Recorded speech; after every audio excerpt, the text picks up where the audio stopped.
Hey mga ka-poultry, mga ka-chicken, mga boys. Welcome back to Austin's World channel.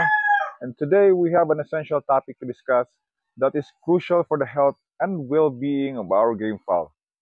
This is deworming. Kung ikaw ay isang breeder o interesado sa tamang pangangalaga ng manok, nasa tamang lugar ka. At sama-sama nating alamin ang buwan ng deworming para sa ating alagang manok. Ang deworming ay isang mahalagang bahagi sa pangangalaga sa ating mga game fowl chickens.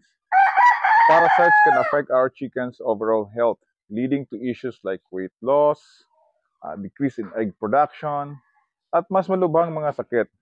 By establishing a monthly deworming routine, we can prevent these problems and ensure our game fowl live happy and healthy lives. Alright, let's get hands-on. May dala akong manok na game fowl, and I'll walk you through the deworming process. Remember, using the right deworming medication and following the proper procedures are the key to successful deworming session.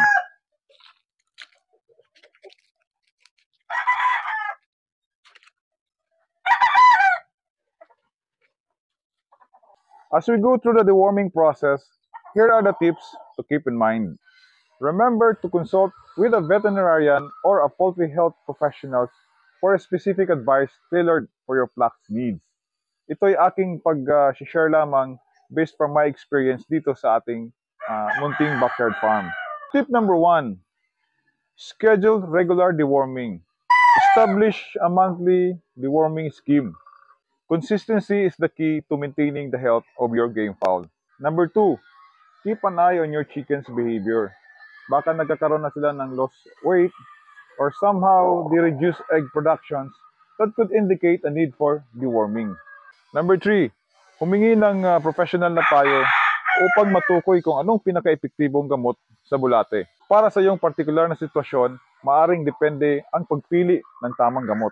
Number 4, you need to consider also rotating the different types of dewormers upang maiwasan ang pagbuo ng mga resistensya ng parasites. At number 5, this is very important that you need to follow the dosage instructions. Administer the dewormer according to the recommended dosage for the weight of the chickens. Ang sobrang doses ay maaring makasama at ang kulang na dosage naman ay maaring maging hindi epektibo.